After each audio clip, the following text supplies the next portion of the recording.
Hey everybody, welcome to the first episode of the Audiophiles.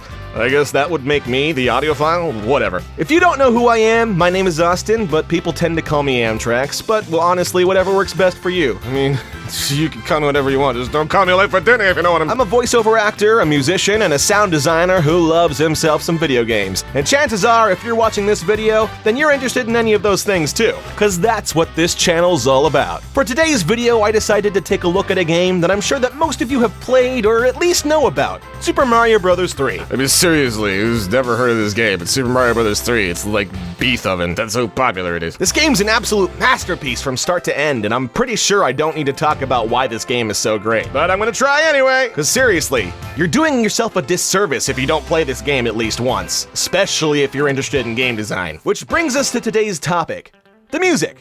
If there's one thing in the Mario games that they always get right, it's the music. Even when it's the same reused theme from another game, even when it's the weakest song in the game, it always evokes some sort of feeling, and good God, do I love feelings. Before we begin the discussion, let me just preface this by saying, spoiler alert, the whole game is a stage play.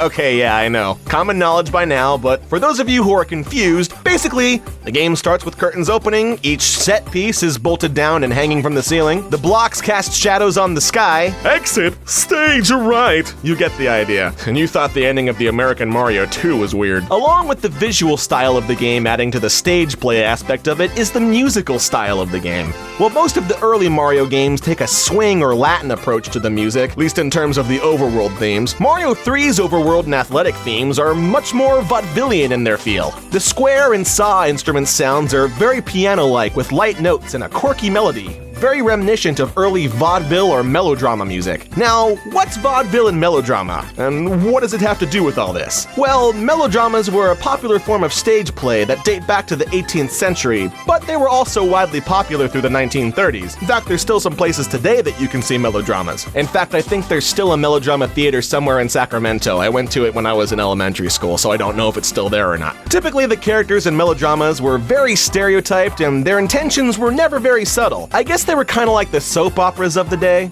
You know characters like Dick Dastardly? That's a melodrama stereotype. Fun fact, my great-great-grandparents were actually melodrama actors. In fact, good old great-great-grandpa played a Dick Dastardly-like character in a melodrama. Twiddly mustache and everything.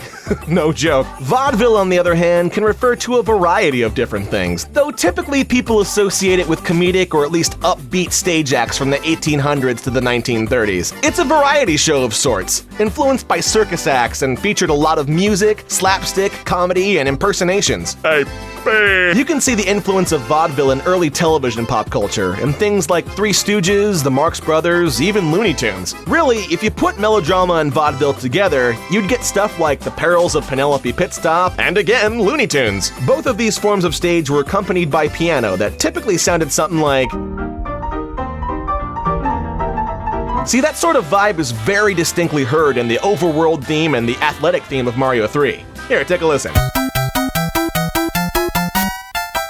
So not only does the art design imply that the whole game is just a play, the music implies that it is too. And to that effect, we can make even more comparisons to melodrama in the characters and their stereotypes. Mario is a very Italian plumber, Peach is the damsel in distress, and Bowser Koopa is the bad guy who ties her to the train tracks. Or rather, keeps her tucked away in his castle. Have fun in Mario World, princess. Well, I hope that you enjoyed my short little history lesson in the first episode of the Audiophiles. I hope to make this a semi-regular show, so please tune in next time when I discuss more about the audio behind video games. Ciao!